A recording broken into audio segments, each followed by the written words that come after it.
We are reviewing the diary of a CEO video financial crash expert, the 90-day collapse timeline they are desperately hiding, where Steve Keen argues that the Iran war could turn the Strait of Hormuz into a countdown to global economic and food crisis. The disturbing part is that his bottleneck is real. The question is whether his countdown is. Start with the strongest piece of the interview. Keen keeps dragging the conversation away from petrol prices and toward physical inputs. Oil, gas, fertilizer, helium. That is valuable. Hormuz really is an extraordinary concentration risk.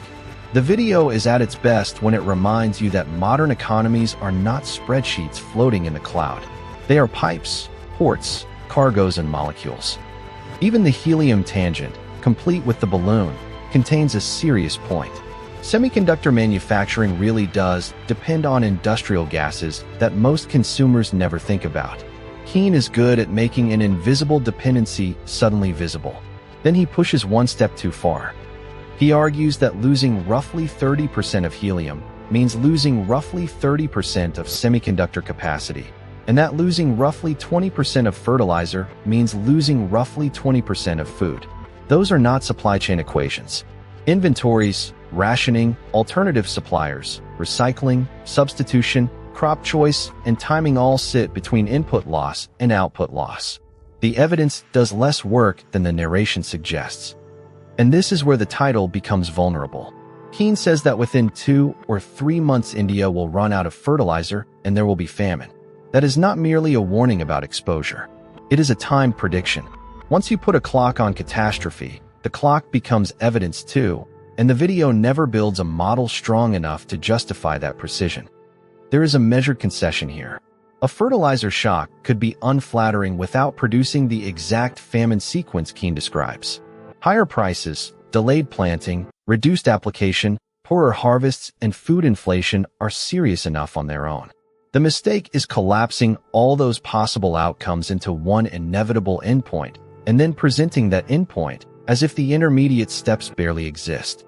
The same compression happens with Keen's energy chart. He shows energy use and world output moving closely together, then says a 5 or 10% energy decline will certainly produce a 5 or 10% fall in global GDP. The graph establishes a relationship. It does not prove a one-for-one causal law.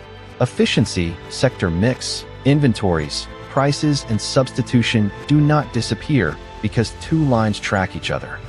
Interestingly, Stephen Bartlett occasionally becomes the interview's best skeptical instinct.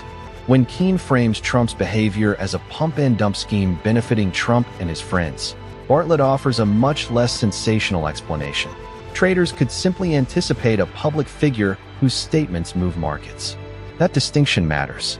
Keen is making a serious claim about motive and enrichment without showing evidence that establishes it. Then the conversation drifts even further from economics.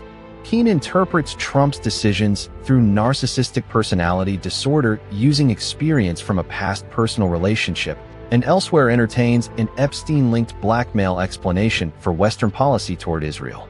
Whatever your politics, that is a methodological collapse. Economic expertise does not turn remote psychological diagnosis or an unsubstantiated intelligence theory into evidence. The 5 war scenarios section works better if you treat it as stress testing rather than prediction. Gulf power infrastructure is genuinely vulnerable. Hormuz genuinely matters. Escalation can produce nonlinear consequences. Keen also occasionally admits that major unknowns remain. I wish the rest of the interview protected that uncertainty as carefully. Saying an outcome is highly likely requires more than describing it vividly.